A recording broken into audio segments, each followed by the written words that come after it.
अस्सलामु अलैकुम वरहमतुल्लाहि वबरकातुहू। औज़ु बिल्लाहि मिनश शैतानिर रजीम। बिस्मिल्लाहिर रहमानिर रहीम। या अय्युहल्लज़ीना आमनु उदखुलू फिस्सिल्मि काफ़ा, अम्मा बाद। मैं बड़े अफसोस के साथ अल्लाह रब्बुल आलमीन की हम्द व सना के बाद ये अर्ज़ करना चाहता हूँ कि इस्लाम को हमने समझा नहीं है। इस्लाम को हमने एक ऐसा मज़हब समझा है कि जिसमें कोई शख्स दाढ़ी रख ले तो वो मुसलमान कहलाएगा, के कपड़े जो है मौलवियों जैसे हों तो वो इस्लाम है, या जिसका वज़ा कता जो है वो मुसलमानों जैसी हो तो वो इस्लाम है, जो खतना करवाते हैं वो इस्लाम है। इस्लाम ये नहीं है। इस्लाम कोई जनाब एक रिलीजन नहीं है। इस्लाम एक कंप्लीट कोड ऑफ लाइफ है। रिलीजन का मतलब ये है कि जो ये रसूमात करते हैं वो फलानी कैटेगरी के लोग हैं, या जैसे हम कहते हैं ना, ये नून लीग के हैं, ये पीटीआई के हैं, ये फलाने डिपार्टमेंट से ताल्लुक़ रखने वाले हैं। इस्लाम ऐसा नहीं है। अल्लाह ताला कुरान में फरमाते हैं या अय्युहल्लज़ीना आमनु उदखुलू फिस्सिल्मि काफ़ा, कि इस्लाम में पूरे पूरे दाखिल हो जाओ। रात जो वाक़या सियालकोट के अंदर हुआ है मैं उसको कंडेम करता हूँ। उसके ऊपर मैं कहता हूँ कि ये यहाँ पर क्वेटा की सड़कों के ऊपर इंसानियत भी जली है और माशरत भी जली है कि हम किस किस्म के गिरे हुए लोग हैं। इस्लाम ये नहीं कहता। इस्लाम कभी भी मावराए अदालत किसी भी किस्म के एक्शन को इस्लाम सपोर्ट नहीं करता। इस्लाम कहता है कि अदालत में सारी चीज़ें, सारे फैसले होंगे, और अवाम को, उलमा को चाहिए कि उनको इस चीज़ से एजुकेट करें कि इस्लाम कभी भी कानून हाथ में लेने की इजाज़त नहीं देता और किसी भी सिचुएशन में भी नहीं देता। और जो मैं अर्ज़ करना चाहता हूँ वो ये कि इस्लाम के अंदर पूरे पूरे दाखिल हो जाइए। अल्लाह के नबी सल्लल्लाहु अलैहि वसल्लम की एक हदीस है, फरमाया तुम बुराई को रोको। मैं यहाँ पर वो उस हदीस के ऊपर अमल करने के लिए वीडियो रिकॉर्ड करवा रहा हूँ। फरमाया तुम बुराई को रोको, अगर रोक सकते हो तो उसे हाथ से रोको, जो कि हम नहीं रोक सकते इस वक्त। वो रोक सकते हैं जिनके पास अथॉरिटी है। हम फसाद फिल अर्ज करेंगे जब खुद रोकने की कोशिश करेंगे। पुलिस है या जो डिपार्टमेंट्स हैं, आर्मी है, जो हैं जजमेंट्स हैं, जजेस हैं, वो इस चीज़ को रोक सकते हैं डंडे से, तो उनको रोकना चाहिए। अगर आप हाथ से नहीं रोक सकते बुराई को तो फिर उसे ज़ुबान से रोकिए, और अगर ज़ुबान से भी नहीं रोक सकते तो उसे दिल में बुरा जानिए। ये है। और नबी सल्लल्लाहु अलैहि वसल्लम साथ फरमाते हैं ज़ालिका अदअफुल ईमान, ये ईमान का कम तरीन दर्जा है। और यकीन कीजिए मैं अपने जो नौजवानों के अंदर देखा है, हमें वो कम तरीन दर्जा भी नहीं है। कम तरीन दर्जा क्या है? हम क्या समझते हैं कि नमाज पढ़ने का कहो और जो है हम कहते हैं यार नमाज ठीक है, ये इस्लाम के अंदर दाखिल है। कम तरीन दर्जा तो है ही, नहीं पढ़ते तो कोई बात नहीं है। अल्लाह के बंदा, मैंने देखा है जब तुम्हारी शादियां होती हैं तुम इस्लाम को पूरा पूरा भूल जाते हो। औरतों ने मेकअप करके बैठी होती हैं, और तुम्हारा फर्ज क्या बनता है एज अ मुस्लिम? अगर तुम इस बेहयाई को, इस फहाशी को रोक सकते हो तो अपने हाथ से रोको। अगर हाथ से नहीं रोक सकते तो कम से कम उसे दिल में बुरा जानिए, उस बेहयाई में शरीक तो ना हो ना। आप उनके सामने, उन औरतों के सामने जाके आप बैठे हैं, उनकी आंखों में आंखें मिलाएं और आप कहें कि जी मैं तो बड़ा मुसलमान बना फिरता हूं। ये इस्लाम नहीं। आप उसे हाथ से नहीं रोक सकते, जुबान से भी उनको नहीं रोक सकते, तो कम से कम दिल में बुरा जाना। सिर्फ ये नहीं है कि उनके साथ फिर पार्टिसिपेट करना है, उनके साथ शामिल हो जाना है उनके बेहयाई में।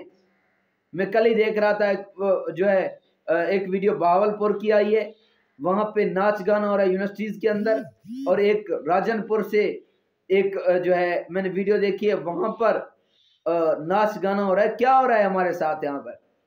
मैंने सबसे पहले उस वाक्य को कंडेम किया है, लेकिन मैं यहाँ पर एक बात भी कहना चाहता हूँ कि उन लिबरल्स से जो कि कहते हैं कैपिटल पनिशमेंट जो है ना नहीं होनी चाहिए, उनको मैं कहना चाहता हूँ अब आप बताएं कि जिन्होंने ये बेईमाना हरकत की है, जिन्होंने उसको जिंदा जलाया है, उस श्रीलंकन मैनेजर को, आप मुझे बताएं कि उनको जिन्होंने ये काम किया है उनको क्या कैपिटल पनिशमेंट होनी चाहिए या नहीं होनी चाहिए? آپ بتائیں، ہم تو شروع سے یہ کہہ رہے ہیں، ہم کہتے ہیں ان کو اللہ کرے ان کو پھانسی لگے، ان کو سزا ہو جن لوگوں نے اس طرح سے یہ حرکت کی ہے، لیکن ان کو بھی ہو جو چوری کرتے ہیں، جو زنا کرتے ہیں، جو شراب پیتے ہیں، ان کے لیے بھی ہاتھ کاٹ دیں آپ چور کا، آپ کے معاشرے سے چوری ختم ہو جائے گی۔ اسلام نے اس لیے سزائیں بڑی سخت رکھی ہیں، اور وہ نافذ بھی لاگو بھی اسی ٹائم ہوتی ہیں جب 100% کنفرم ہو کہ یہ اس نے یہ کام کیا ہے۔ پھر جب اس نے یہ کام کیا ہوتا ہے تو اسے سزا دی جاتی ہے، اس کے گناہ معاف ہو جاتے ہیں اور معاشرے سے وہ برائی مٹ جاتی ہے۔ اس لیے ہم کہتے ہیں کہ، اور ہم حکومت کے آگے ہاتھ جوڑ کے کہتے ہیں کہ اللہ کا واسطہ دے کے ہم آپ کو کہتے ہیں کہ آپ اسلامی سزائیں نافذ کروائیں، دنیا والے آپ کو کچھ نہیں دے سکتے، اور کم سے کم اس بے حیائی کو آپ روکیں۔ یونیورسٹیز کے اندر کیا ہو رہا ہے، یہ ادارے ایک طرف آپ قرآن مجید پڑھا رہے ہیں ترجمے کے ساتھ، ایک طرف آپ پڑھا رہے ہیں کہ درود شریف ہونا چاہیے جو ہے اسمبلی کے اندر، ایک طرف آپ سارا اسلامی چیزیں، اور ایک طرف آپ جو ہے بے حیائی اور فحاشی کو فروغ دے رہے ہیں یونیورسٹیز کے اندر۔ وہاں پر ناچ گانے ہوتے ہیں، یہ ناچنے گانے کے اڈے ہیں یا یہاں پر تعلیم دی جاتی ہے؟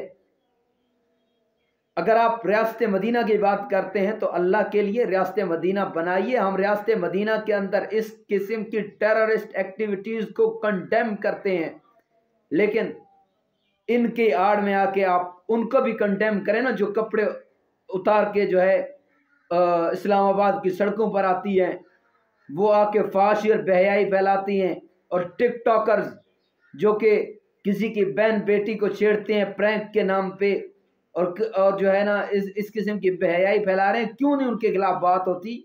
ریاست مدینہ کے اندر کسی کو جرت نہیں ہے کہ ان کے پاس جا کے ان سے بات کرے؟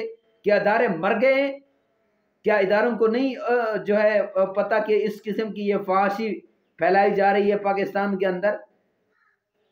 تو میری یہ ریکویسٹ ہے کہ عدلیہ اور جو ہے پاکستان کی گورنمنٹ اس چیز کو یقینی بنائے کہ ان کے خلاف بھی ایکشن ہو، ان کے خلاف بھی ایکشن ہو، اور ضرور ہونا چاہیے ان کے خلاف ایکشن، لیکن اس بے حیائی اور فحاشی کے خلاف بھی ایکشن ہونا چاہیے جو راجن پور میں ہوئے ہیں، اور ان کے اوپر پابندی ہونی چاہیے۔ ہم بے حیا نہیں ہیں، ہمیں بے غیرت کرنے کی کوشش مت کریں، اللہ کی قسم ہے ابھی بھی محمد رسول اللہ صلی اللہ علیہ وسلم کے روحانی فرزند موجود ہیں، اور یہ ایکسٹریمزم اسی وقت ہوتی ہے جب ایک معاشرے کے اندر انجسٹس ہوتی ہے، جب انجسٹس ہوتی ہے، جب سزائیں نہیں ملتی، لوگوں کو انصاف نہیں ملتا، تبھی لوگ خودکشیاں کرتے ہیں، تبھی لوگ خود کو بم سے اڑاتے ہیں، تبھی لوگ ججز کو نشانہ بناتے ہیں، تبھی لوگ جو ہے اس طرح کی ایکٹیویٹیز کے اندر شامل ہوتے ہیں، ریڈیکلائز ہوتے ہیں۔